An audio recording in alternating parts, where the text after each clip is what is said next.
Hi friends, स्वागत है आप सभी का let's crack Rajasthan exams Unacademy channel पर।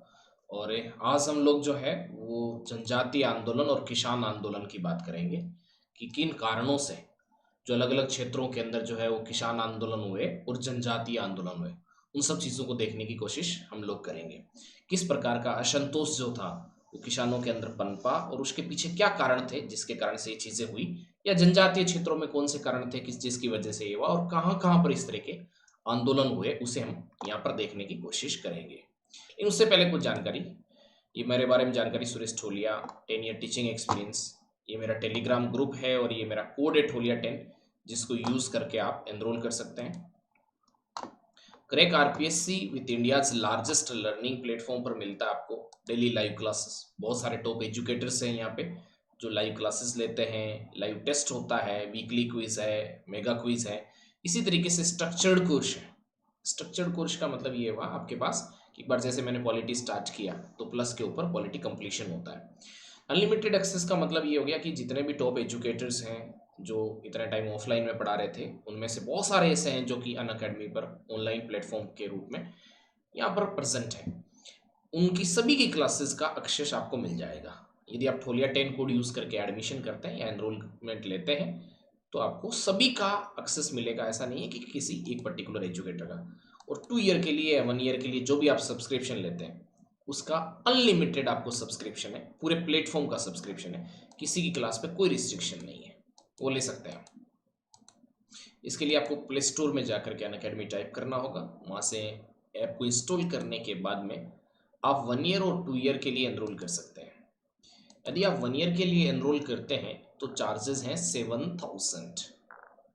बट यदि आप मेरा रेफरल कोड ठोलिया10 यूज़ करते हैं तो आपको 10% का डिस्काउंट मिलेगा और आप एनरोल कर पाएंगे मात्र 6300 के अंदर। लेकिन यदि आप 2 ईयर के लिए एनरोल करते हैं तो चार्जेस हैं 8400, और आप मेरा रेफरल कोड ठोलिया10 यूज़ करते हैं तो 10% डिस्काउंट के साथ ये मिलेगा आपको 7560। और आप 7560 के अंदर आप 2 ईयर्स के लिए RS प्री, RS मेंस और बाकी जितनी भी एग्ज़ाम्स है, SI है आपके पास में, पटवारी है, कांस्टेबल है, जितनी भी एग्ज़ाम्स हैं उन सब के लिए प्रिपेयर कर सकते हैं। बहुत सारे एजुकेटर्स यहाँ पर अवेलेबल हैं। इसके लिए प्री की टेस्ट सीरीज़ हो गई आपके पास में, मेंस की आंसर राइटिंग हो गई, इन सब चीज़ों की जो बात है यहाँ पर होती है। तो आप इतने कम चार्जेस के अंदर 7560 में आप 2 ईयर के लिए एनरोल कर सकते हैं। किसी तरह का आपको इशू आता है तो मेरे को 8744035689 पर व्हाट्सएप कर सकते हैं किसी तरह का आपको इशू आया तो। और बहुत ही कम चार्जेस हैं, आप एनरोल कर सकते हैं इसके लिए। अभी ये मेरा पॉलिटी का कोर्स है जो चल रहा है, लेकिन मैं नेक्स्ट मंथ से जो है वो आर्ट एंड कल्चर जो है उसको लेकर के कोर्स लेके आऊँगा। और आर्ट एंड कल्चर से ही ज़्यादातर क्वेश्चंस है वो आते हैं। एंशिएंट और मिडाइवल के अंदर देख लिया जाए हिस्ट्री में तो ज़्यादातर क्वेश्चन है वो आर्ट एंड कल्चर से ही आता है। तो इससे अच्छे से प्रिपेयर कर लिया तो आपको हिस्ट्री की जो टेंशन होती है मॉडर्न वैसे भी समझ में आ जाता है। एंशिएंट और मिडाइवल को लेकर के कुछ बच्चे जो कि साइंस बैकग्राउंड के होते हैं उनको थोड़ी दिक्कत होती है। तो यहाँ पर आपको आर्ट एंड कल्चर बहुत इंटरेस्टिंग है और 15-20 दिन में जो क्लासेस में है वो ख़त्म हो जाएगा और आपके क्वेश्चंस भी बनने लगेंगे। तो उसके लिए आप एनरोल कर सकते हैं यदि आपने अभी तक एनरोल नहीं किया है। और एक बार एनरोल करने के बाद ठोलिया10 कोड यूज़ करने के बाद आप मेरे को व्हाट्सएप कर सकते हैं। अब देखो, हम यहाँ पर किसान एवं जनजातीय आंदोलन की बात करेंगे। तो जानते हैं किसान तो वो हैं जो कि एक तरीके से खेती है या भूमि पर जिसकी निर्भरता है ना, भूमि पर निर्भरता है। तो इसका मतलब ये नहीं है कि जो जनजातियां हैं वो भूमि पर निर्भर नहीं है, बिल्कुल ये भी कहीं ना कहीं डायरेक्टली और इनडायरेक्टली भूमि पर ही निर्भर है। लेकिन एक तरीके से जो जनजातियां हैं ये अपना परंपरागत अधिकार मानती है। किनके ऊपर परंपरागत अधिकार मानती है? किसके ऊपर? ये परंपरागत अधिकार मानती है जंगलों के ऊपर। इनका मानना है कि जंगल हो गए, पर्वत हो गए, पहाड़ हो गए, इस तरह के जो क्षेत्र हैं उन पर हमारा और हमारे बाप दादाओं का यानी हमारे जो पूर्वज हैं उनका एक तरीके से अधिकार है इनका, और ये प्रकृति के काफ़ी नज़दीक होती है जनजातियाँ। और इनकी जो व्यवस्था होती है जिसमें हम सामाजिक व्यवस्था की बात कर लें, वो आर्थिक व्यवस्था की बात कर लें या राजनीतिक व्यवस्था की बात कर लें, तो थोड़ी सी जो हमारा आधुनिक समाज है, जो मॉडर्न आपके पास में सोसाइटी है, उससे थोड़ा अलग होता है। किस कंडीशन में थोड़ा अलग होता है सर? तो जैसे देखो आप इनको, तो सामाजिक व्यवस्था के अंदर यदि देखोगे तो इनका बहुत सिंपल तरीके का साधारण जो है वो लिविंग स्टाइल रहता है। बहुत ज़्यादा हाई फाई नहीं रहते, ये ऐसी वैसी का यहाँ कोई चलन है नहीं, बहुत सिंपली सिटी है थोड़ा सा, और एक दूसरे के बहुत ज़्यादा क्लोज होते हैं, यानी इनके संबंधों का बहुत महत्व होता है इनका, और परंपरागत जो अपने रीति रिवाज वगैरह है उनका पालन करते हैं। यानी ये सामाजिक रूप से, सांस्कृतिक रूप से बहुत ही साधारण जीवन ही ये व्यतीत करते हैं, और यहाँ पर आर्थिक आधार पर इनके अंदर बीच में कोई ज्यादा फर्क नहीं देखा जा सकता है। जनजातियों में ओरिजिनली, अब तो चीजें बदलने लगी होगी, लेकिन ओरिजिनली जो चीजें थी वो इसी तरीके से थी कि पहले इस तरीके से है कि जैसे हमारे समाज के अंदर कोई जिसके पास ज्यादा पैसा है और दूसरी तरफ जिसके पास कम पैसा है, तो यहाँ पर आपको वो डिफरेंस दिखेगा, वो उसके बोलचाल में भी दिखेगा, उसके साथ संबंधों में भी दिखेगा, उसके साथ व्यवहार में दिखेगा, हर जगह में दिखेगा। लेकिन जनजातियों में एक खास बात है कि यहाँ पर ज़्यादा फर्क नहीं दिखता, और सभी एक ही जैसे माहौल में, एक ही जैसे मतलब कि एक तरीके से कहते हैं परिवेश के अंदर रहते हैं, और यहाँ पर ज़्यादा इकोनॉमिक डिफरेंसेस नहीं है ओरिजिनली। जो जिन जनजातियों की बात करें, बाद में तो ये चीज़ें आ गई, और भी चीज़ें होंगी, लेकिन राजनीति का मतलब हो गया कि इनकी अपनी ये जो खाप पंचायत वगैरह होती है, या इनकी जो जाति पंचायत होती है, उनको ये ज़्यादा महत्व देते हैं, इनको लगता है ये ज़्यादा ठीक है। कुछ इनकी प्रथाएं होती है, इसमें हम सामाजिक संस्कृति में जोड़ सकते हैं, जैसे मान लो कि इनकी कोई डाकण प्रथा थी, तो उन प्रथाओं के साथ ये बहुत ही ज़्यादा अटैच्ड होते हैं, इमोशनली अटैच्ड होते हैं, यानी भावनात्मक रूप से उनसे बहुत ज़्यादा जुड़े हुए रहते हैं। कौन? जनजातियाँ इमोशनली अटैच्ड होते हैं। और वो सही है या गलत है, ये निर्णय ना तो आप कर रहे हैं ना मैं कर रहा, लेकिन इनको ये लगता है कि किसी भी प्रकार की जो उनकी प्रथा है वो उनके लंबे समय से चलती आ रही है, और वो उनके लिए ज़्यादा जरूरी है। यदि उनमें किसी तरह का इंटरफेयर हो, तो ये मान के चलते हैं कि हमारे जो समाज है, हमारी संस्कृति है, हमारे परंपरागत रीति रिवाज है, उनको ब्रेक करने की कोशिश हो रही है। इसीलिए जब भी सरकार वगैरह इनको मुख्य धारा में लाने का प्रयास करती है, जब भी सरकार लाने का प्रयास करती है, ये बहुत सचेत होती है। जैसे हम लोग सामान्यतः किसी भी चीज़ को जल्दी अडॉप्ट करते हैं, ये उतना जल्दी अडॉप्ट नहीं करते हैं, बहुत मुश्किल से इस चीज़ों को स्वीकार करते हैं। ये कहते हैं नहीं चाहिए हमें आपके डेवलपमेंट, नहीं चाहिए आपके तथाकथित सुधार, हम लोगों को, हम अपने जीवन में खुश हैं। इसी तरीके की चीज़ें कुछ अंग्रेज़ों के टाइम में भी हुई, जैसे डाकण प्रथा एक तरीके से सामाजिक बुराई है, लेकिन बंद करी तो इनको लगा कि हमारी परंपराओं को छेड़ रहे हैं, इस तरह की चीज़ें लगी। या जैसे इनके जंगलों पर परंपरागत अधिकार थे, उनके ऊपर किसी तरह का जैसे है कि चौकियाँ वगैरह स्थापित हुई, इनके ऊपर नियंत्रण स्थापित करने की कोशिश करी, वहाँ से संसाधन एक्सप्लोर करने की कोशिश करी, तो जनजातियों को लगा कि अब तो छोड़ेंगे ही नहीं। तो अपने अधिकारों को सुरक्षित करने के लिए जनजातीय आंदोलन भी हुए, और किसानों के बारे में मैंने आपको बताया ही था कि 1818 की शायक संधियाँ हुई थी, अपन ने कल 1857 पढ़ा, उसमें देखा था। तो 1818 की जो शायक संधियाँ हुई थी राजाओं के साथ अंग्रेजों की, उसके बाद किस तरीके से किसानों का एक्सप्लॉइटेशन हुआ था और किसानों का किस तरीके से शोषण हुआ था, उसको मैंने बहुत बेहतरीन तरीके से समझाया किस तरीके से शोषण हुआ था। तो मैंने आपको ये बताया कि जैसे शिल्पकार वगैरह थे, वो एक तरीके से नष्ट हो गए थे, जो अंग्रेजों की चाल थी उससे शिल्पकार नष्ट हो गए। ये आपने कल की क्लास नहीं देखी कि तो ठीक से देखिएगा। व्यापारी वर्ग था वो भी एक तरीके से खत्म हो गया था, और ये जो लोग थे ये मजदूर बन गए थे, और इनका सबका ही भार किसानी के ऊपर आ गया था, यानी खेती के ऊपर आ गया था, जिसके कारण से खेती की काफ़ी दुर्दशा हो रही थी। इसके अलावा जो राजा महाराजा थे या नरेश थे, वो भी लगातार इनके ऊपर टैक्स बढ़ाने की कोशिश कर रहे थे किसानों के ऊपर। क्यों बढ़ा रहे थे? उसका एक कारण ये भी समझो कि अंग्रेज जो है किस तरीके से इनके ऊपर लगा रहे थे। अंग्रेज क्या कर रहे थे? एक तो भारी मात्रा में इनसे खैरात ले रहे थे, यानी कर ले रहे थे। दूसरा ये है कि इनको सेना रखने के लिए मजबूर कर रहे थे, जो नरेशों को है, शासकों को सेना रखने के लिए मजबूर कर रहे थे। नगद वेतन देने की बात कर रहे थे, उनको ज़्यादा वेतन देने की बात कर रहे थे, ज़्यादा सुविधाएं देने की बात कर रहे थे। या जैसे कोई युद्ध वगैरह का जो खर्च होता था वो भी इनके ऊपर डाला जाता था। नहीं देते थे तो चक्रवर्ती ब्याज के लगाते थे, यदि फिर भी नहीं दे पाते तो उनकी जमीन हड़प लेते थे, कुछ क्षेत्र अपने नियंत्रण में ले लेते थे। तो इस तरह की चीज़ें बहुत सारी हुई। और फिर जैसे नरेश हैं, उनके पास प्रशासन से संबंधित कोई काम रहा नहीं उनके पास में, तो अब वो अपने ऐश मौज में जीवन यापन कर रहे हैं। तो जब ऐश मौज में जीवन यापन करोगे तो उसके लिए पैसा चाहिए आपको, उस सब चीज़ों के लिए चाहिए। आप अपने बेटों को जो है वो विदेशों में पढ़ाने के लिए भेज रहे हो, उसके लिए पैसा चाहिए। तो इतना पैसे की जरूरत थी जो कि आपको अंग्रेजों की भी इच्छाओं को पूरी करनी है और अपनी जरूरतों को पूरा करना है। तो इसके लिए सारा का सारी चीजें किस पे डाल दी जाती थी? किसानों पर। और किसानों के ऊपर बहुत ही प्रकार के कर लगाए जाते थे। जैसे भी हम देखेंगे बिजोलिया जो किसान आंदोलन थे, तो वहां पर लगभग 84 प्रकार के कर लगते थे। कितने प्रकार के? 84 प्रकार के। सर 84 प्रकार के कर जो है मतलब हर चीज पे लगा दिया। जैसे एक बहुत फेमस है कि चौरी कर। अब चौरी कर एक तरीके से देखा जाए तो अपनी चौरी कब बनाई जाती है? जब अपने यहाँ बेटी की शादी होती है तब। और जब बेटी की शादी होती है तो कन्यादान करते हैं। ये चौरी कर का क्या कॉन्सेप्ट है?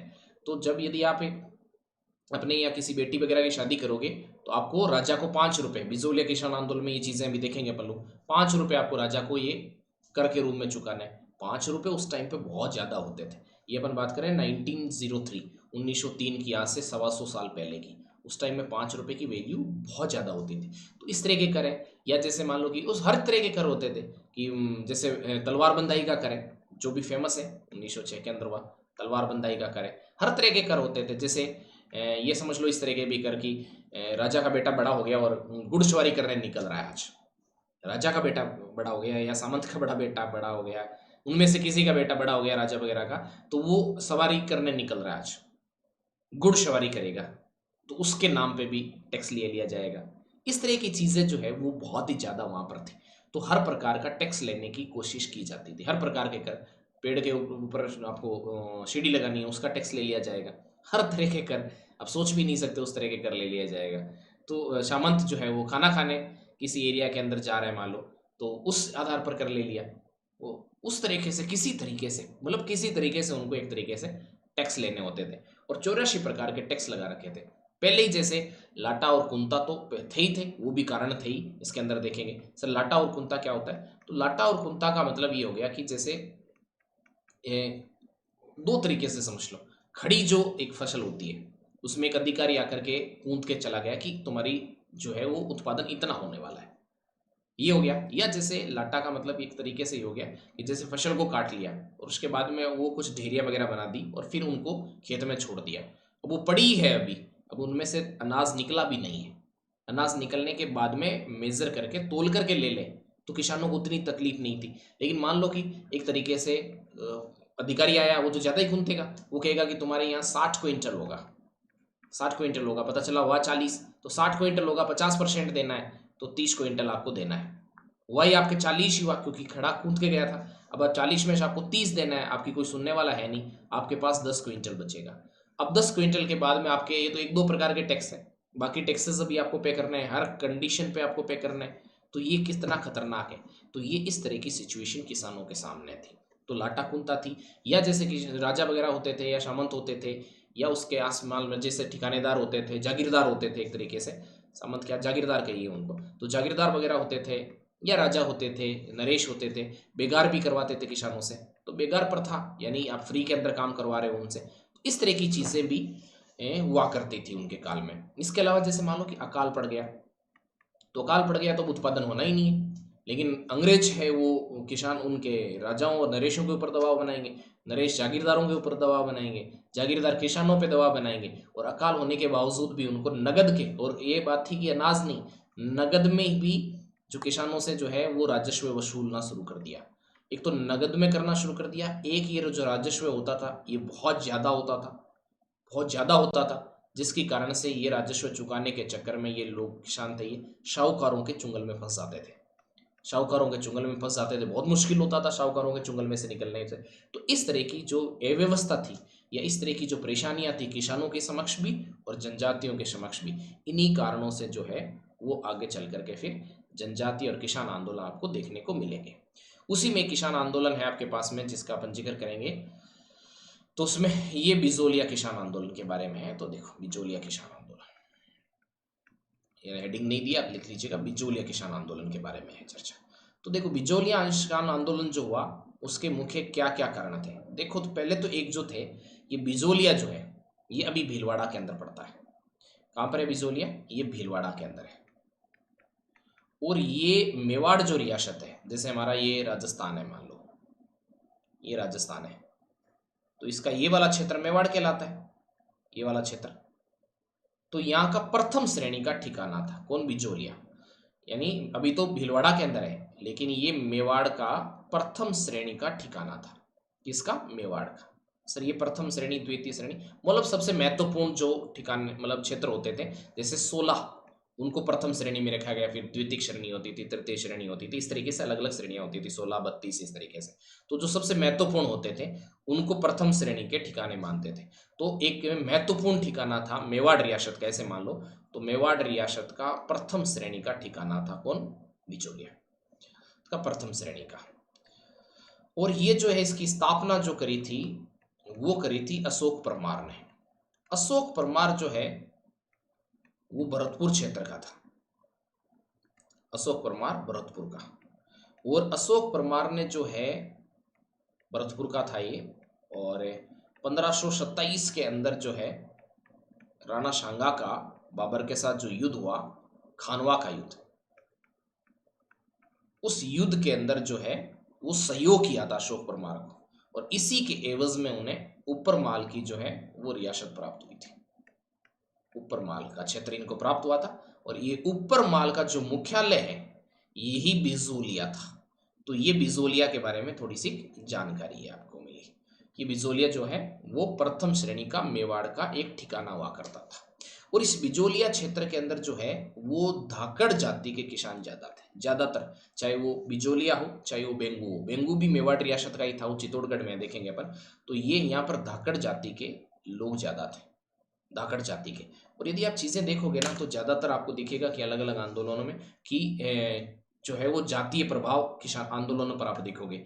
जैसे आपके पास में किसी जगह पर आपको धाकड़, जैसे बेंगू और आपके पास में बिजोलिया है तो यहाँ धाकड़ है। आपके पास जैसे बूंदी वाला है तो वहां पर आपको दिख जाएगा कि गुर्जर ज्यादा थे।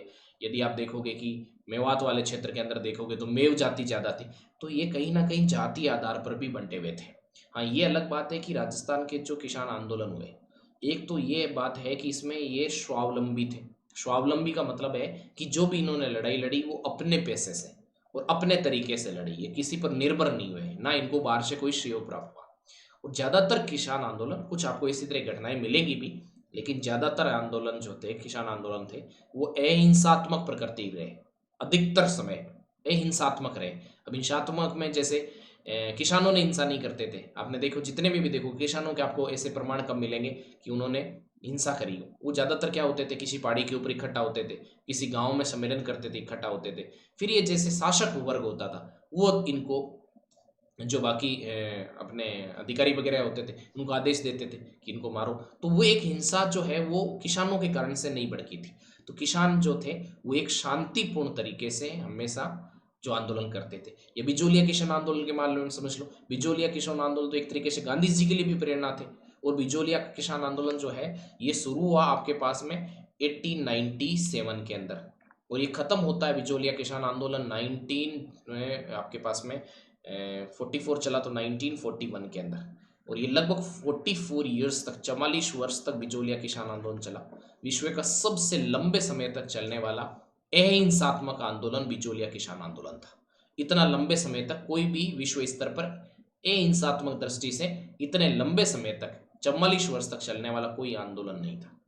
दूसरी बात इसके अंदर, एक तो सबसे लंबे समय तक चलने वाला आंदोलन, दूसरा अहिंसात्मक प्रकृति का, तीसरी चीज है कि राजस्थान का प्रथम संगठित किसान आंदोलन था आपके पास में ये।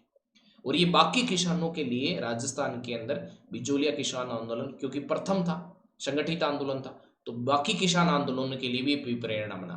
जब यहाँ पर इस तरह की चीजें होगी बिजोलिया किसान आंदोलन में, तो इसकी जो है वो आप ये कह सकते हो कि इसके संबंध में जानकारी बेंगू के किसान आंदोलन में बेंगू के किसानों को भी प्राप्त होगी।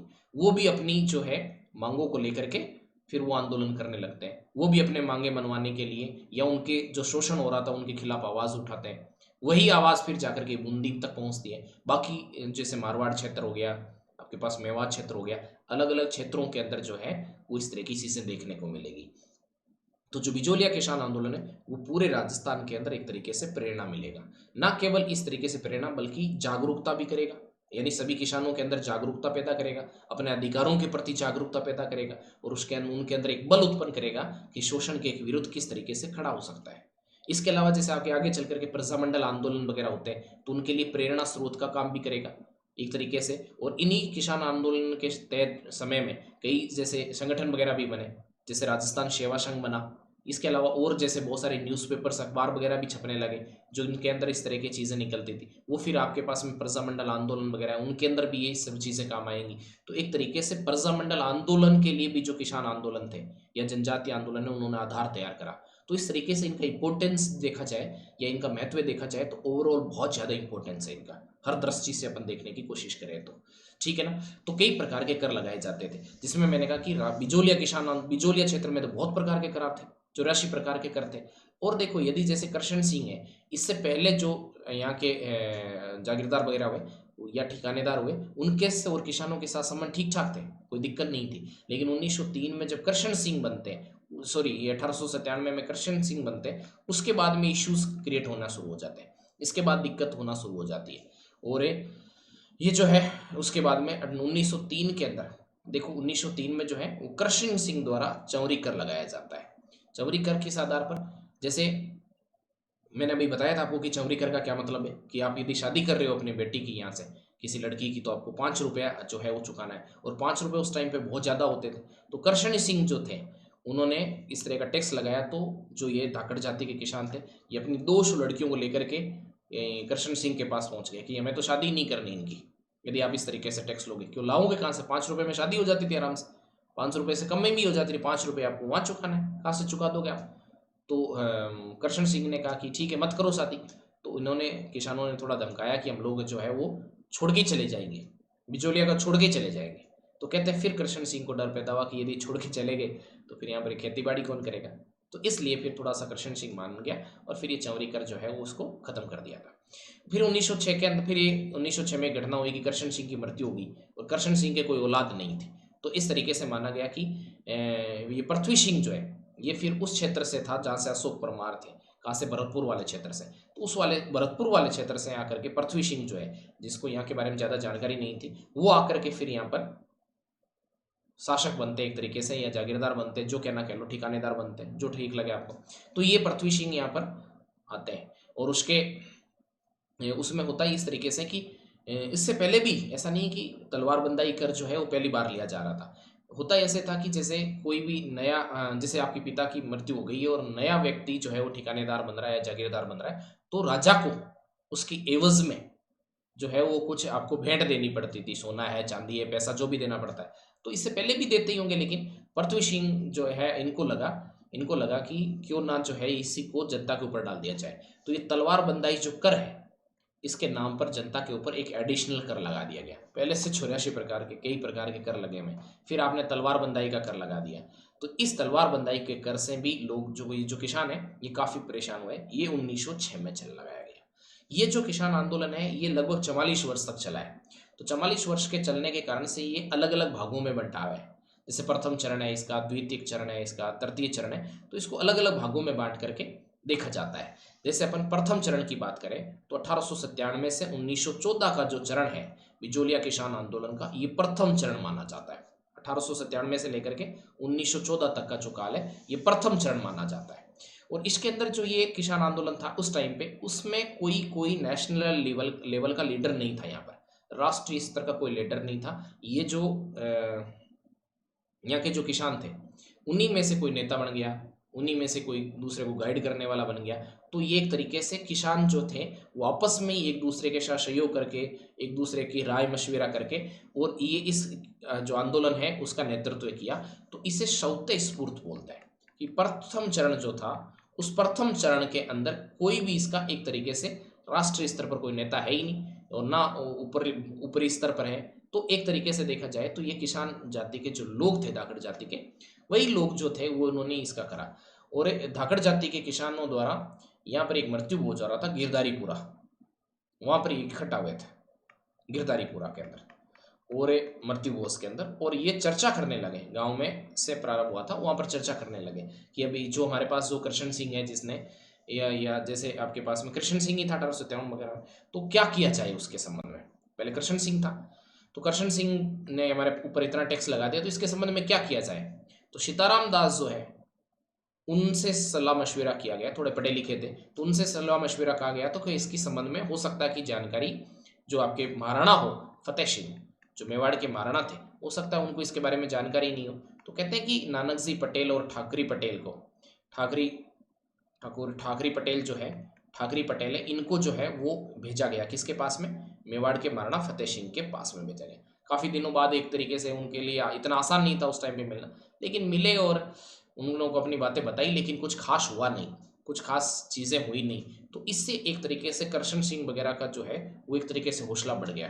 करशन सिंह मतलब जो वहाँ का एक तरीके से जागीरदार, उनका हौसला बढ़ गया और उनको लगा कि कुछ हुआ नहीं है और वहाँ जाकर क्या है। और इसी बात से नाराज होकर के जब वापस ये आपके पास में जो आपके नानक जी, हाँ जी क्या नानक जी पटेल और ठाकरी पटेल है, इनको जो है वो बिजोलिया जो रियासत है उससे निर्वासित कर दिया। ये बात अलग है कि आप आगे आगे चल करके फिर ये वापस आ जाते, लेकिन उस टाइम पे निर्वासित करा दिया इन्होंने, करशन सिंह ने। और फिर ये एक तरीके से जो है ये आंदोलन एक लगभग बंद सा की हो गया था। उसके बाद वापस जैसे चवरी कर लगाया और उसके बाद में आपके पास में तलवार बंदाई कर लगाया, तब ये आंदोलन थोड़ा सा वापस भड़कता है।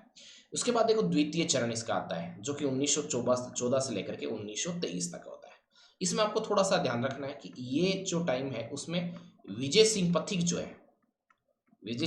जो है उनका महत्वपूर्ण भूमिका थी इनका, इसमें उन्होंने इसका नेतृत्व किया था एक तरीके से। और ये साधु सीताराम दास है उनके कहने से किया, साधु सीताराम दास है उनके कहने से इन्होंने नेतृत्व प्रदान किया। ये वैसे उत्तर प्रदेश के थे, लेकिन उस टाइम पे एक तरीके से ये समझ लो कि अंग्रेज इनके पीछे पड़े हुए थे, इनको गिरफ्तार कर लिया था और फिर ये जेल से जो भाग करके और एक निर्वासित जीवन ही जी रहे थे। तो साधु सीताराम दास ने कहा कि इनको कि आप हमारा नेतृत्व करो। तो कहते हैं कि विजय सिंह जो है इन्होंने, विजय सिंह पथिक है, इन्होंने नेतृत्व करना स्वीकार किया और इससे ये जुड़ गए। और जब ये बिजोलिया किसान आंदोलन से जुड़े तो इन्होंने कई, क्योंकि ये पहले से अनुभवी थे, तो इन्होंने कई सांगठनिक आधार पर बहुत सारे काम किए। यानी इनको समझ में आया कि कुछ तो संगठन बनाने पड़ेंगे, तो कई तो संगठन के स्तर पर काम करें, कई न्यूज़पेपर वगैरह के अंदर इन्होंने इन सब चीज़ों का प्रचार प्रसार किया। तो इन सब चीज़ों के कारण से जो बिजोलिया किसान आंदोलन है, न केवल राजस्थान के स्तर पर, न केवल बिजोलिया के स्तर पर, बल्कि नेशनल लेवल पर, यानी गांधी जी वगैरह भी और बाकी जो लोग थे वो भी इन सबसे चीज़ों से परिचित हुए। और उसका मुख्य कारण यही था कि कई प्रकार के संगठनों का निर्माण करा उन्होंने, किसने, विजय सिंह पथिक ने। और कई प्रकार के न्यूज़पेपर्स थे, जैसे तिलक का जो आपके पास मराठा है, या आपके पास में जैसे आपके पास कानपुर से जो न्यूज़पेपर निकलता था, और इसके अलावा जो भी आपके पास में तरुण राजस्थान निकल रहा है, या जैसे अजमेर से आपके पास में और जो नवीन राजस्थान पेपर निकल रहा था, तो अलग अलग प्रकार के जो न्यूज़पेपर्स निकल रहे थे उनमें भी इसके बारे में छपने लगा। तो अवेयरनेस जो है वो काफ़ी लोगों तक इस किसान आंदोलन की फैली। तो इसी कड़ी में जैसे विजय सिंह पथिक ने 1917 के अंदर जो है ऊपरमाल पंच बोर्ड है, ये पंच बोर्ड की स्थापना करी। और उनका जैसे पंच कह लो या आप कह लो कि अध्यक्ष कह लो, वो मन्ना पटेल को जो है इसका अध्यक्ष बनाया गया। तो इस तरीके से संगठन बनाने की कोशिश कर रहे हैं। इसी तरीके उन्होंने ऊपरमाल जो सेवा समिति है उसका गठन करा, जो भी युवा वगैरह है जो कि अपना सेवा देना चाहते हैं तो वो दे सकते हैं, और अलग अलग जो क्षेत्रों के अंदर जाकर के प्रचार प्रसार करना, सहयोग जुटाना, इस तरह के काम है। जब ये सब चीज़ें होने लगी, न्यूज़पेपर वगैरह में आने लगा, तो मेवाड़ रियासत ने एक आयोग का गठन करा। उस आयोग का नाम था बिंदुलाल भट्टाचार्य।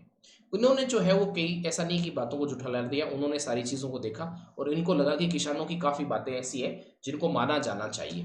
तो इन्होंने जो भी सुझाव दिए गए वो मेवाड़ रियासत के द्वारा माने नहीं गए, बस सिर्फ ये आयोग का गठन हुआ, बिंदुलाल भट्टाचार्य आयोग। और इन्होंने किसान के पक्ष में कुछ दिए भी, सुझाव भी दिए, लेकिन उनको जो है वो एक्सेप्ट नहीं किया गया और माना नहीं गया।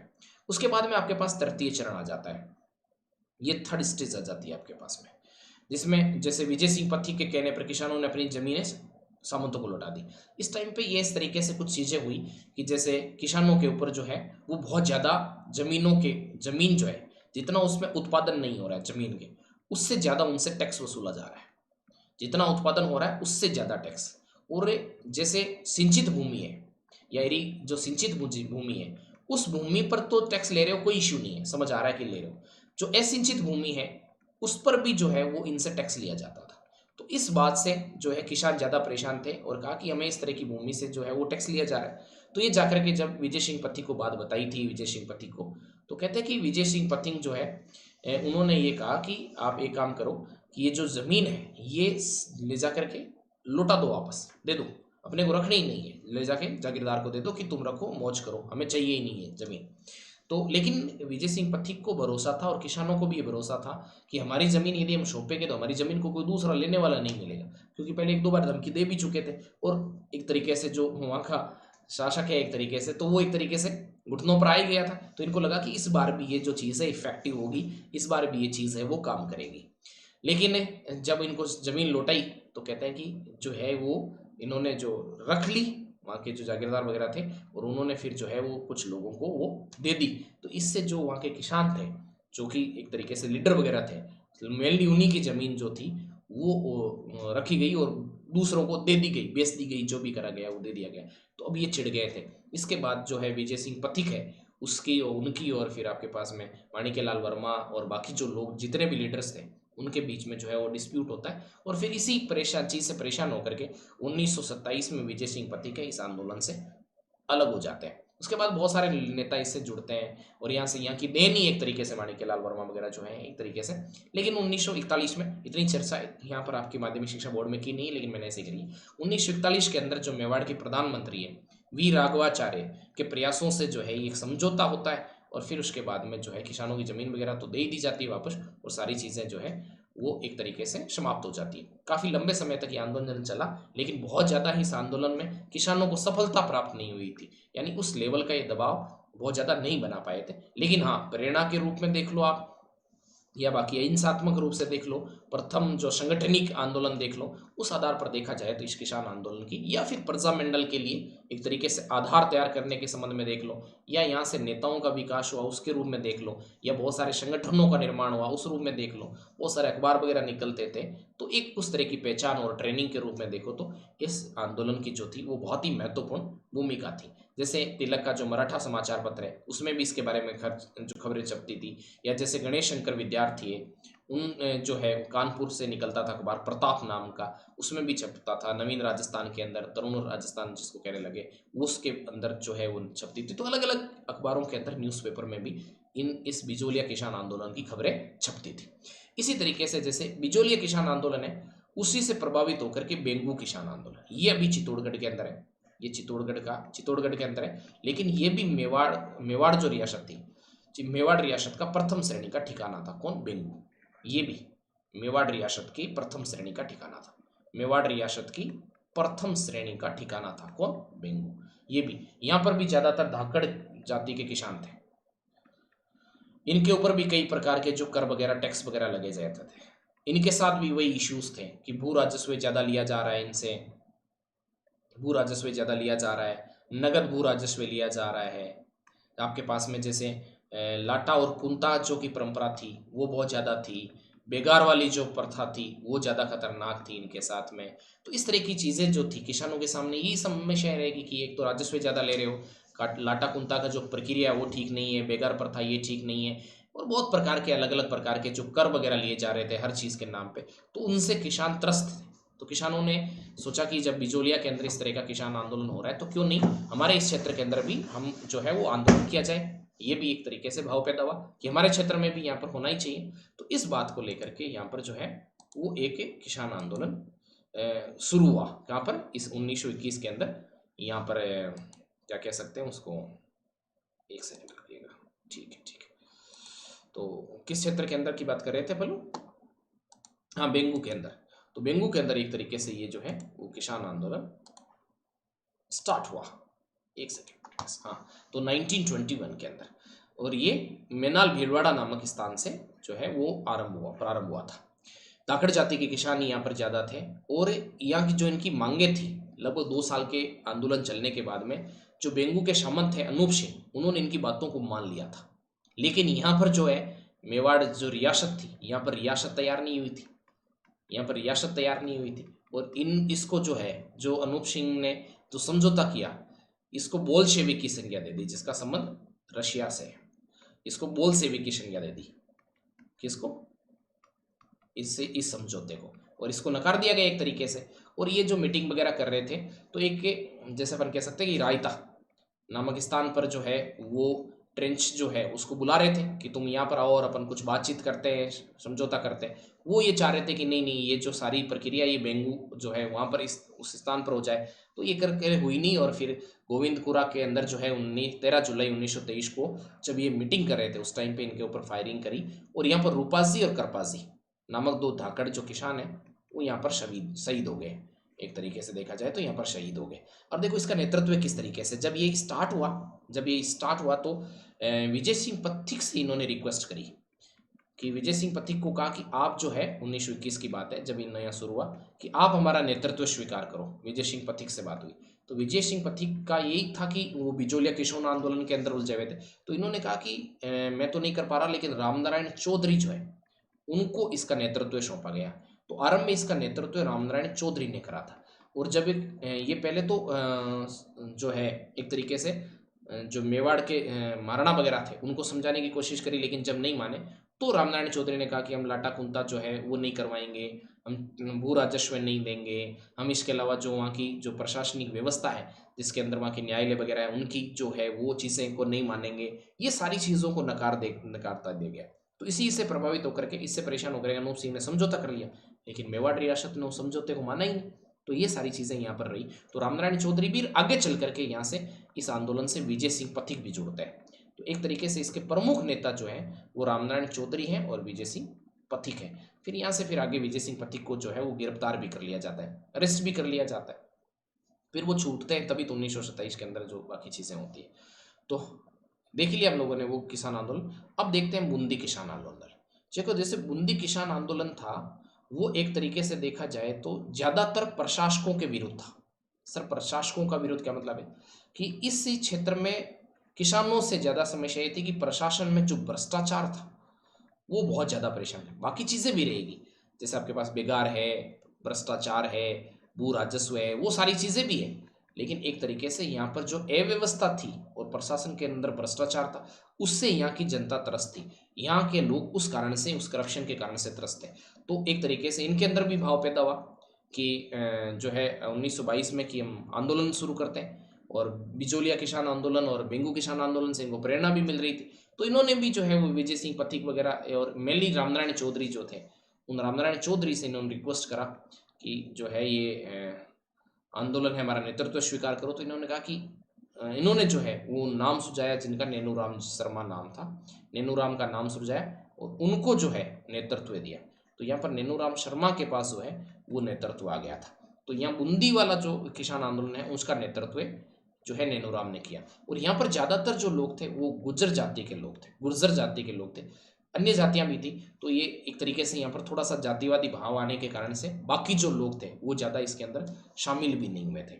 और फिर ये 2 अप्रैल 1923 को डाबी में किसानों की सभा पर इकराम हुसैन ने फायरिंग कर दी और नानक जी भील जो थे वो यहाँ पर जो है वो शहीद हो गए थे और झंडा गीत गाते हुए शहीद हो गए थे। झंडा रहे हमेशा हमारा ऊंचा ऐसा। बूंदी किसान आंदोलन महिलाओं ने, यहाँ सबसे बड़ी बात ये ध्यान रखना कि इस आंदोलन के अंदर महिलाओं ने बढ़ चढ़ करके भाग लिया था। बूंदी किसानों के अंदर, इस आंदोलन के अंदर महिलाओं ने भी भाग लिया था, खास बात में। गांधी जी ने अपने यंग इंडिया समाज से दोहरी डायरशाही, ये वो आंदोलन मेरे हिसाब से ये वो आंदोलन नहीं है, दोहरी डायरशाही वाला नहीं है। ठीक है, ये ध्यान रखना आपको थोड़ा सा, ये वो विमोचना वाला होगा। अब देखो शेखावटी किसान आंदोलन की बात करते हैं अपन लोग, इसको नहीं उसको नहीं बोला था दोहरा डायरशाही, तो किसान शेखावटी किसान आंदोलन की बात करते हैं। देखो शेखावटी छात्र के अंदर ये इनके नाम ही दिए गए हैं, सिर्फ थोड़ी थोड़ी बातें अपन लोग कर ले रहे हैं। तो शेखावटी किसान आंदोलन जो थे इसमें हुआ क्या कि शेखावटी क्षेत्र के अंदर जो कल्याण सिंह थे, कल्याण सिंह नए शासक बने थे, वहाँ के सामंत बने थे। और कल्याण सिंह ने जो है वो कई प्रकार के टैक्स लगाए। तो किसानों ने जब विरोध करा तो कहा कि मैं नया शासक बनाऊं और मेरे ऊपर किस प्रकार के दायित्व है, तो इस बार रहेगा, अगली बार से कोई इश्यू नहीं है इस तरीके का। तो कहते हैं कि अगली बार भी ये जो टैक्सेस वगैरह है वो कम नहीं करके इन टैक्सेस वगैरह को बढ़ा दिया गया। जब ये टैक्सेस बढ़ते गए इस तरीके से तो किसान जो है उस चीज़ को लेकर के परेशान हो गए। तो विरोध हुआ, और विरोध हुआ तो रामनारायण चौधरी शेखावटी क्षेत्र से ही थे, और रामनारायण चौधरी के नेतृत्व के अंदर जो है यहाँ पर जो है रामनारायण चौधरी है, उनकी वाइफ वगैरह तो जो नेतृत्व कर ही रही थी, तो इनके नेतृत्व में जो है यहाँ पर एक किसान आंदोलन शुरू होता है रामनारायण चौधरी के नेतृत्व में। ठीक है ना, रामनारायण चौधरी। रामनारायण चौधरी के नेतृत्व में किसान आंदोलन जो है यहाँ पर इस क्षेत्र में आरंभ होता है, ठीक है ना। और इसके जो इस क्षेत्र में जो आंदोलन हुआ था, इसके संबंध में जो शेखावाटी क्षेत्र का आंदोलन थे, इनकी खबरें जो लंदन के अंदर, लंदन है उसके डेली हेराल्ड में इसकी खबरें छपती थी, डेली हेराल्ड के अंदर। और इसी जो है यहाँ पर जो किसानों के जो यहाँ पर ज़्यादातर जाट जाति के किसान थे शेखावाटी क्षेत्र में, और यहाँ शेखावाटी क्षेत्र में जो किसान आंदोलन हुए उसमें मुख्यतः जाटों की भूमिका ज़्यादा थी, क्योंकि ये जाट बेल्ट ही एक तरीके से। तो यहाँ पर इनके अधिकारों को सुरक्षित करने के लिए किसानों को और जाटों को 1961 में जाट क्षेत्रीय महासभा का गठन किया गया, ताकि इन किसानों की और जो है हितों का सुरक्षा कर सके। इसी तरीके से जैसे कटरा थल है, ये भी शेखावाटी क्षेत्र का आंदोलन है, तो कटरा थल सम्मेलन है ये, ठीक है ना। ये कटरा थल में सम्मेलन हो रहा था 25 अप्रैल 1934 को, और इसमें यह था कि जो यहाँ का सामंत था, उन्होंने महिलाओं का अपमान किया था।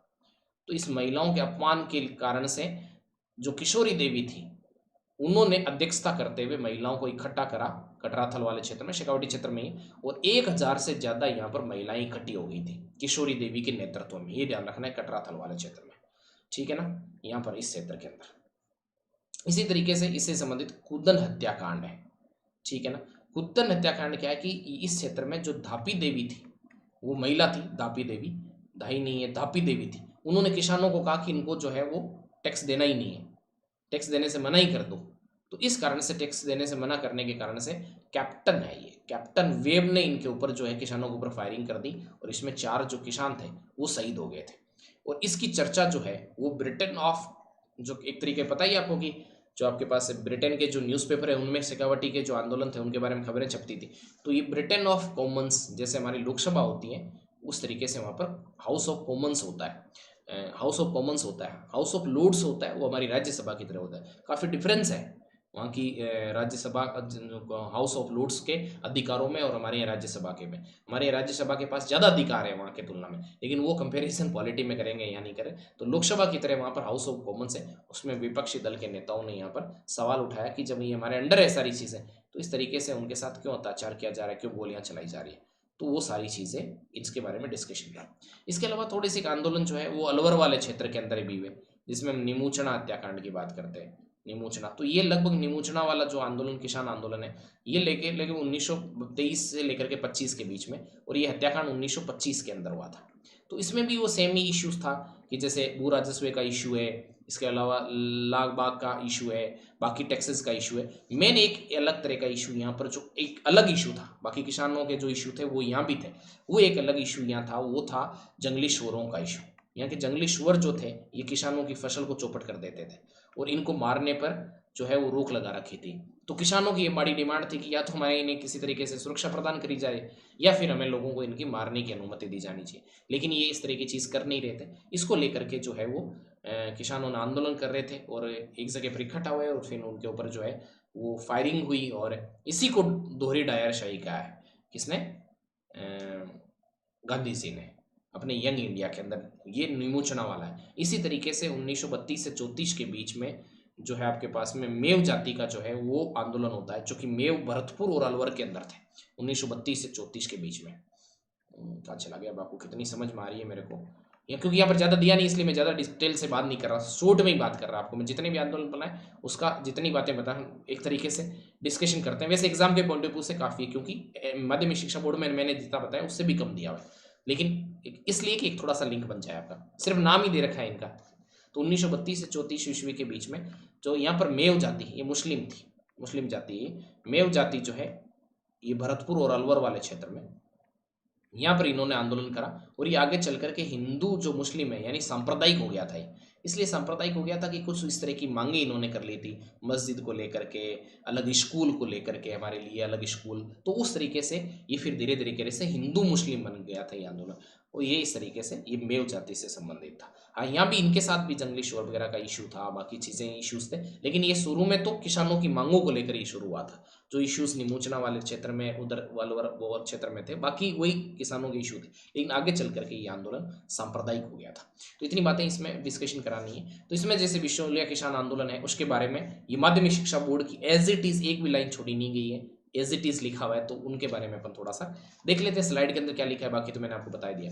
तो राजस्थान के देखो बिजोलिया किसान आंदोलन के बारे में क्या लिखा है, माध्यमिक शिक्षा बोर्ड में 11th क्लास से लिया है मैंने, एग्जैक्ट जितना भी आपके किसान आंदोलन 4 में सिर्फ 11th क्लास में दिया है वो एज इट इज मैंने यहाँ पर लाइनें लिख दी है, पढ़ करके बता देता हूँ, बाकी सारी बातें मैंने आपको डिस्कस कर दी। तो राजस्थान के देशी रियासतों के इतिहास में बिजोलिया किसान आंदोलन 1897-1941 के बीच हुआ, विशिष्ट स्थान रखता है और ये लगभग 44 वर्ष तक चला और ये राजस्थान का प्रथम संगठित आंदोलन था और विश्व का सबसे लंबा चलने वाला अहिंसक आंदोलन था। विश्व का सबसे लंबा चलने वाला अहिंसक आंदोलन कौन सा आंदोलन है हमारे पास में, वो है बिजोलिया का किसान आंदोलन, इसका आपको ध्यान रखना है। तो दीर्घ काल तक चलने वाले इस आंदोलन में किसान वर्ग ठिकाने और मेवाड़ राज्य जैसे किसान वर्ग जो है ठिकानों के और मेवाड़ राज्य की सम्मिलित शक्ति से जूझता रहा और पुरुषों, स्त्रियों, बालकों ने सभी ने इसमें सक्रियता दिखाई, पुरुषों ने भी दिखाई, महिलाओं ने भी दिखाई, बच्चों ने भी दिखाई, सभी लोग इसमें बढ़ चढ़ के हिस्सा लिया। यह आंदोलन पूर्णतया स्वावलंबी था, यानी किसानों ने किसी से मदद नहीं ली, जो भी पैसा इकट्ठा करना था, जो भी खर्च करना था, जो भी चीजें थी वो इन्होंने खुद अपने स्तर पर करी और अहिंसात्मक रहा। नेतृत्व वगैरह भी इनिशियली बात करें तो इन्होंने खुद नहीं करा और अहिंसात्मक रहा, यानी हिंसा नहीं हुई, किसानों की तरफ से कोई हिंसा नहीं की गई और इन पे तो बोली बोली भी नहीं चली थी।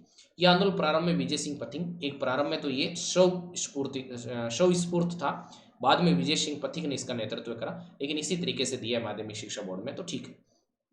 इस आंदोलन में कृषक वर्ग ने अभूतपूर्व साहस, धैर्य और बलिदान का परिचय दिया, चाहे ये अपने जो आपका मंतव्य है या अपना जो लक्ष्य है उसमें ये चाहे सफल नहीं हो सके, लेकिन उन्होंने बहुत ही धैर्य, लगभग 44 साल तक आंदोलन चलना और एक तरीके से सब कुछ अपना न्योछावर कर देना, बलिदान, अपनी जमीन वगैरह भी त्याग कर देना, बाकी चीजें भी थी, साहस का परिचय देना। ये आंदोलन सामंती व्यवस्था के विरुद्ध भयंकर प्रहार था, मतलब कि जो सामंती व्यवस्था थी जो किसानों का शोषण कर रहे थे उसके विरुद्ध किसानों के अंदर किस प्रकार का आक्रोश है और वो किसी परिस्थिति का समझौता करने के मूड में नहीं है बल्कि उसका विरोध करने की क्षमता रखते हैं, ये एक तरीके से कहीं ना कहीं यहां से साबित होता है, ठीक है ना।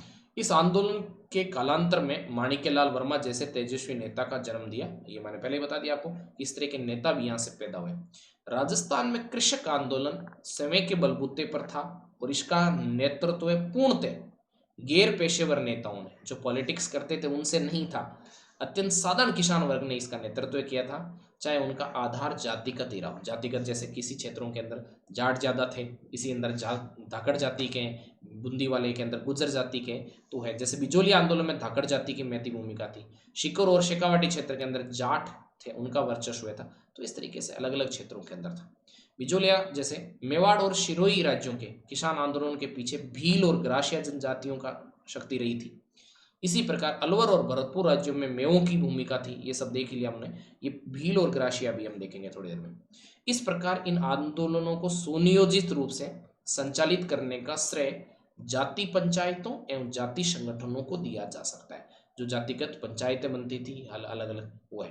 राजस्थान के किसान आंदोलन बरड़ बूंदी किसान आंदोलन हमने देख लिया कि इसके बीच में हुआ, नीवरण अलवर 1923 से 25 के बीच में, बेंगू किसान आंदोलन ये भी 22 से 25 के बीच में, शेखावटी किसान आंदोलन ये 24 से 47 के बीच में, और ये मारवाड़ किसान आंदोलन है ये 25 से 47 के बीच में।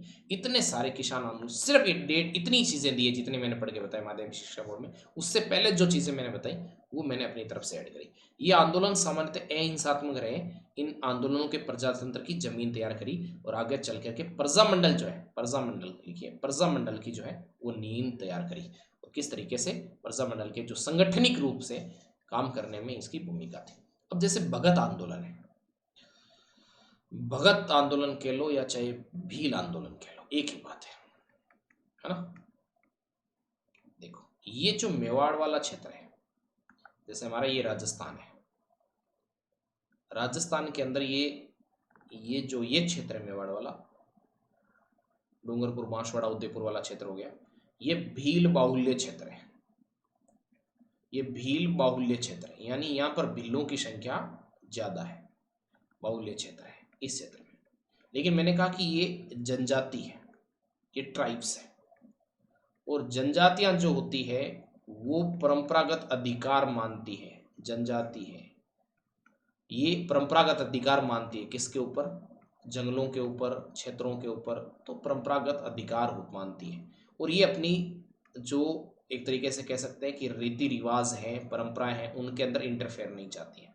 लेकिन यहाँ पर डाकन प्रथा के ऊपर रोक लगाई गई, उससे भी ये परेशान हुए, डाकन प्रथा के ऊपर रोक लगाई।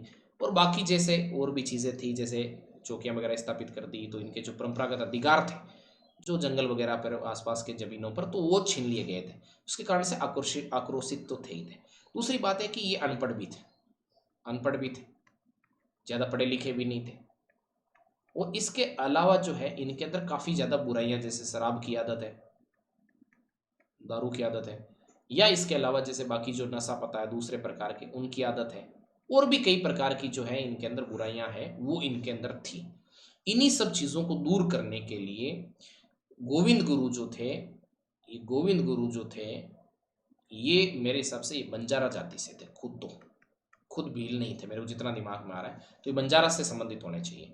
तो गोविंद गुरु जो थे उन्होंने 1883 में संप सभा का गठन करा। संप का मतलब हो गया, संप कहते हैं ना, संप रखो, सभी भाई आपस में संप रखो। संप का मतलब होता है मेलजोल, तो मेलजोल यानी मेलजोल वाला संगठन, सभी मिलकर के सारे जो आपके पास में सारे जितने भी भील है उन सबको मेलजोल करके रहना है। और इसी आधार पर उन्होंने संप सभा का गठन करा, है ना। जैसे एक ही आंदोलन है मोतीलाल तेजावत वाला, तो एक ही मतलब सभी को एक रहना है, सभी में को संप रखना है, सभी को एक रहना है, एक रहना है, संप रखना है। ये चीज़ें भीलों से संबंधित रही है। तो एक ही आंदोलन भी भीलों से संबंधित है, उसमें मोतीलाल तेजावत है। और ये जैसे इसका संप सभा का स्थापना वर्ष 1905 दिया हुआ है, इसमें शायद गलती से 1995 लिख दिया है, 1905 ईस्वी दिया हुआ है, जो कि गलत है, ध्यान रखिएगा। 1883 के अंदर इस संप सभा का गठन हुआ। तो माध्यमिक शिक्षा बोर्ड भी गलत हो सकती है, ऐसा मैं सोचेगा नहीं होता। और गोविंद गुरु जो थे वो स्वामी दयानंद से, सरस्वती से काफ़ी प्रभावित थे और उनसे प्रेरणा लिए हुए थे गोविंद गुरु। और इन्होंने क्या किया, भीलों को जागरूक करने की कोशिश करी, उनके अंदर जितनी भी बुराइयां थी उनको ख़त्म करने की कोशिश करी, और काफ़ी ज़्यादा उनके अपने अधिकारों के प्रति सचेत करने की कोशिश करी। धीरे धीरे ये हर साल जो है वो मानगढ़ वाले क्षेत्र के अंदर अपना सम्मेलन बुलाने लग गए। लेकिन आसपास के जो जागीर थे, सामंत थे, रियासतें थी, उनको ये फील होने लग गया कि कहीं ये अपना अलग क्षेत्र तो नहीं बना रहे भील वाला। तो आसपास के क्षेत्रों ने ही जो है मेवाड़ रियासत के जो शासक वगैरह थे उनको मोटिवेट करा, और फिर इस तरीके से इनका जो है दमन करवाया। तो आसपास के जो जागीरें वगैरह थी वो भी परेशान थे। तो मानगढ़ पहाड़ी पर संप सभा का अधिवेशन हो रहा था, ये हो रहा था 17 नवंबर 1913 को, और पुलिस द्वारा फायरिंग की गई, जिसमें 1500 से अधिक भील मारे गए। ये ध्यान रखना, ये भील आंदोलन या भगत आंदोलन कहते हैं, भील या भगत आंदोलन कहते हैं। इसके अंदर जो सबसे ज़्यादा गोविंद गिरी की जो है वो काफ़ी ज़्यादा भूमिका रही। और इस तरीके से 1913 के अंदर जो है, उसके बाद में जो है गोविंद गिरी को पकड़ लिया गया और इनको 20 साल की सज़ा दी गई। गोविंद गिरी को पकड़ लिया गया तो 20 साल की सज़ा दी गई, लेकिन बाद में 20 साल की जगह 10 साल में इनको छोड़ दिया गया। और फिर ये जो गुजरात वाले जो भील बाहुल्य वाला क्षेत्र है, फिर इन्होंने एक तरीके से शांत रह करके अपना जीवन बिताया। फिर इन्होंने ज़्यादा एक्टिव पार्टिसिपेशन नहीं किया उसके बाद में गोविंद गिरी ने। ये नीमड़ा हत्याकांड है भाई, नीमड़ा हत्याकांड है, ठीक है, नीमड़ा हत्याकांड। भीलों की एक सभा पर पुलिस द्वारा फायरिंग की गई थी, नीमड़ा हत्याकांड है। 1200 से अधिक भील मारे गए थे, मोतीलाल तेजावल फरार हो गए थे। ये एक ही आंदोलन से संबंधित बातें हैं, दी हुई नहीं, क्या क्या हो गया, ऐसे कैसे हुआ यार, कैसे नहीं लिखी हुई है, मेरे को समझ नहीं आ रहा है यार। ठीक, छोड़ दो, कोई बात नहीं। जैसे ये सीधा नीमड़ा हत्याकांड करना आपको समझ में नहीं आएगा। मोतीलाल तेजावत जो थे, मोतीलाल तेजावत थे, इन्होंने भीलों को संगठित किया और इन्होंने एक आंदोलन चलाया जिसका नाम था एक ही आंदोलन, सब एक रहना है सब, ठीक है ना। एक ही आंदोलन चलाया इन्होंने, सभी जो भील हैं उनको अपने अधिकारों के प्रति जागरूक करने के लिए। और जो शोषण किया जा रहा था वहाँ के सामंतों वगैरह से, तो उस शोषण के विरुद्ध, और जो मेवाड़ के शासक वगैरह थे उनके इनडायरेक्टली अंग्रेजों के मान लो, शासकों के मान लो, जिसका मान लो, तो जो शोषण किया जा रहा था उसके अगेंस्ट इन्होंने एक ही आंदोलन खड़ा करा। लेकिन जो है नीमड़ा जो है उस स्थान पर 1922 के अंदर जो है ये सम्मेलन कर रहे थे, उस स्थान पर इन्होंने, जो अंग्रेज है उन्होंने जो है वो तरीके से, या कह लो कि मेवाड़ के जो शासक है उनके कहने पर जो है यहाँ पर गोलियां चलाई गई, जिसमें मोतीलाल तेजावत जो थे वो यहाँ से फरार हो गए, लेकिन 1200 जो लोग थे वो यहाँ पर मारे गए एक तरीके से। तो गांधी के कहने पर बाद में मोतीलाल तेजावत है इन्होंने समर्पण कर दिया और फिर एक काफ़ी समय जेल में रहे और फिर फ्री होकर के फिर इन्होंने इस जीवन से संन्यास ले लिया था एक तरीके से। देखो मीणा आंदोलन फिर एक तरीके से गांधी जी के साथ हो गया, तो गांधी जी के जो रचनात्मक कार्य थे उनमें भाग लेना शुरू कर दिया था। तो जैसे मीणा आंदोलन है आपके पास में, मीणा आंदोलन इनका क्या संबंध, कहाँ से संबंध है?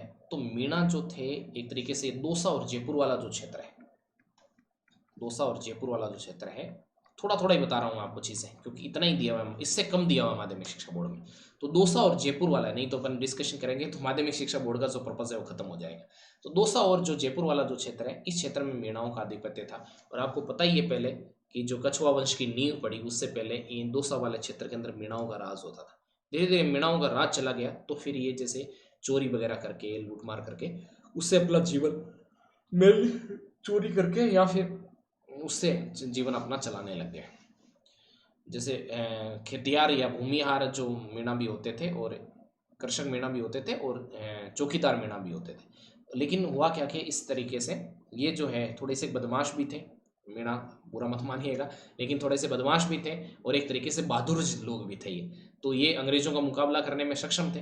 तो इनको लगा कि जो कि और चोरी वगैरह से बचने के लिए या किसी भी आधार पर समझ लो कि इनको मीणाओं को नियंत्रित करने के लिए जो है 1924 में आपराधिक जनजाति अधिनियम यानी क्रिमिनल जो आपके पास में ट्राइबल क्रिमिनल एक्ट पास करा गया। और उसी के तहत 1930 के अंदर जयराम पेशा जरायाम पेशा कानून पारित किया गया। जरायाम पेशा कानून पारित किया गया। उस जरायाम पेशा कानून क्या था? इस जरायाम पेशा कानून के तहत सभी मीणाओं को अपने दायरे में ले लिया गया। मतलब क्या हुआ? इसी कानून के तहत चाहे वो कोई पुरुष हो, चाहे वो कोई महिला हो, चाहे वो कोई बच्चा हो, इन सब को पुलिस स्टेशन के अंदर जाकर के हाजिरी देनी होती थी या उनको अटेंडेंस देनी होती थी। ज़्यादा देखो यहाँ पर है ना, बहुत ज़्यादा नाम वगैरह याद मत करिएगा, वो पढ़ने में बहुत अच्छे लगते हैं, लेकिन जब भी कोई चीज़ पढ़ो तो ध्यान दीजिएगा कि एग्जाम तक कैरी हो जाएगी क्या। 50 तरह के नाम मेरे को लगता है कि आंदोलन करने की जरूरत नहीं है, इनका मकसद समझो कि उस टाइम पे किस कारण से ही हो रहे थे। तो अटेंडेंस देनी होती थी पुलिस के स्टेशन में। तो इस तरीके से तो इनके लिए काफ़ी मुश्किल था कि कहीं पर कमाने के लिए जाना है किसी क्षेत्र के अंदर, तो बहुत मुश्किल होता था। कई बार तो दोनों टाइम अटेंडेंस देनी है, तो बच्चों को भी, छोटे बच्चों को, जन्मते बच्चों को भी अटेंडेंस देनी। तो एक तरीके से ये इनके विरुद्ध ये एक तरीके से अत्याचारी था। तो इसके संबंध में जो संत मगन मुनि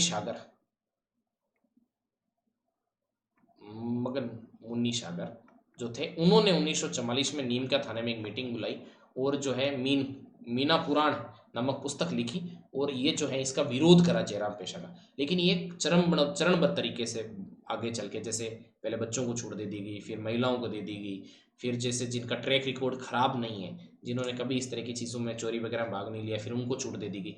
चलते इस तरीके से 1946-47 इस तरीके से बीतता गया और देश आज़ाद होने के बाद 1952 में जाकर के इस अधिनियम को, जो आपके जरायाम पेशा वाला जो अधिनियम है, इसको 1952 में जाकर के वापस लिया गया। तो इस तरीके से मीणा आंदोलन जो है वो भी रहा। ये बहादुर जाति है, अभी मुख्य धारा में पहुंच गई है। अब यहाँ पर जनजातीय किसान आंदोलन के बारे में माध्यमिक शिक्षा बोर्ड में क्या दिया हुआ है उसकी बात कर लेते हैं। तो देखो, राजस्थान में राजनीतिक चेतना का श्री गणेश, ये माध्यमिक शिक्षा बोर्ड के फैक्ट है, वो मैंने अपने हिसाब से बताए थे। तो राजस्थान में राजनीतिक चेतना का श्री गणेश कर यहाँ की जनजातियां एवं किसानों ने इतिहास रच दिया। राजस्थान का आदिवासी क्षेत्रों में भील, मीणा, ग्रास आदि जनजातियां प्राचीन काल से रहती आई है। अपने परंपरागत अधिकारों के उल्लंघन की स्थिति में इन्होंने अपना विरोध प्रकट किया। मैंने कहा नहीं, जनजातियों को बहुत तकलीफ होती है अपने परंपरागत क्षेत्रों को छोड़ने में या परंपरागत जो उनके रीति रिवाज है उनको छोड़ने में, चाहे वे फिर अंग्रेजों के विरुद्ध हो या फिर देशी शासकों के विरुद्ध हो, किसी के भी विरुद्ध हो, विरोध तो दर्ज करवाना ही है। चाहे वो किसानों ने भी करवाया, जनजातियों ने नहीं करवाया। यहाँ के किसानों ने भी अपने ऊपर होने वाले अत्याचारों, शोषण एवं आर्थिक मार के विरोध में अपना विरोध जताकर राजनीतिक व्यवस्था को चुनौती दी। यानी किसानों ने भी और जनजातियों ने भी विरोध प्रकट कराया, सामंतों के विरुद्ध भी, शासकों के विरुद्ध भी, अंग्रेजों के विरुद्ध भी, सभी के विरोधी। अंग्रेजों का जो आंतरिक रियासतों की अव्यवस्था, अंग्रेजों की आंतरिक रियासतों की अव्यवस्था, जागीरदारों का शोषण, कृषकों के परंपरागत अधिकारों का उल्लंघन आदि कारणों से कृषक आतंक कह लो, अंग्रेजों का आतंक जो था वो रियासतों का अव्यवस्था थी, जागीरदारों का शोषण था, कृषकों के परंपरागत अधिकारों का उल्लंघन था आदि कारणों से कृषकों के अंदर काफी ज्यादा असंतोष पनप गया था। जागीरी क्षेत्रों में कृषकों का असंतोष जागीरदारों के कारण से था, मैंने बताया था जुल्मों के कारण था, और जागीरदारों को कृषकों के हितों की कोई चिंता नहीं थी, सिर्फ वो तो अपने जीवन से अपने, क्योंकि उनको एक तरीके से अंग्रेजों से प्रोटेक्शन मिला हुआ था, तो किसी चीज का डर तो उनको था नहीं।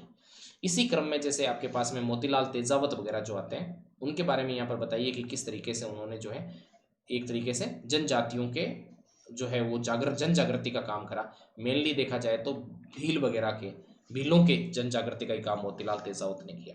और ये तेजावत जो थे का जन्म उदयपुर जिले में एक सामान्य ओसवाल परिवार में हुआ था, और तेजावत जो थे अपने बलबूते पर एक बड़ा एकी आंदोलन 1921-22 में खड़ा करने में सफल रहे, जिसका मुख्य उद्देश्य भीलों के जो अधिकार थे उनको सुरक्षित करना था। उन्होंने जिस प्रकार आदिवासियों का विश्वास प्राप्त किया वे एकदम अकल्पनीय लगता है।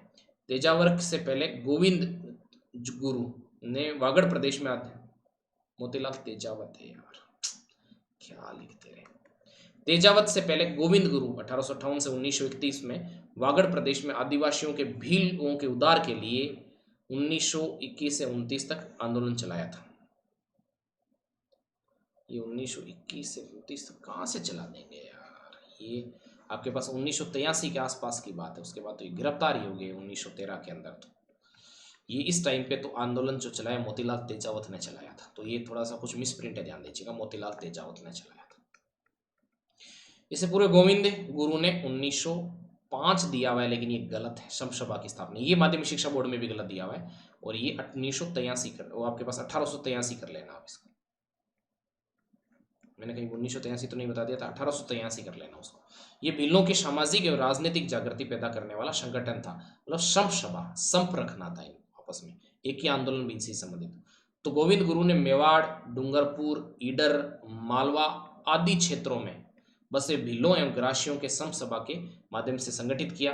उन्होंने एक और तो इन आदिवासी जातियों में व्याप्त सामाजिक बुराइयों को दूर करने का प्रयास किया, तो दूसरी तरफ उन्होंने उन्हें मूल अधिकारों के संबंध में जागरूक भी करा। ये सारी चीजें मैं बता चुका हूं, और इसी के लिए उन्होंने सभा का जो गठन करा और प्रथम अधिवेशन गुजरात में स्थित मानगढ़ की पहाड़ी पर बुलाया। ये गुजरात में था, लेकिन अभी ये बांसवाड़ा के अंदर है मानगढ़, ये ध्यान रखना, अभी राजस्थान में बांसवाड़ा वाले क्षेत्र में था, बांसवाड़ा के अंदर। इस अधिवेशन में गोविंद गुरु के प्रवचनों से प्रभावित होकर हजारों भील ग्रासियों ने शराब छोड़ने, बच्चों के पढ़ने और आपसी झगड़े से अपनी पंचायत में ही सुलझाने का निर्णय करा। गोविंद गुरु ने उन्हें बेट बेगार और गैर वाजिब लागतें नहीं देने के लिए आह्वान किया, मतलब कि किसान उस तरीके से किसी भी प्रकार की लाग बाग बेराट है, गैर वाजिब टैक्स लिया जा रहा है, तो उसके लिए मना करा।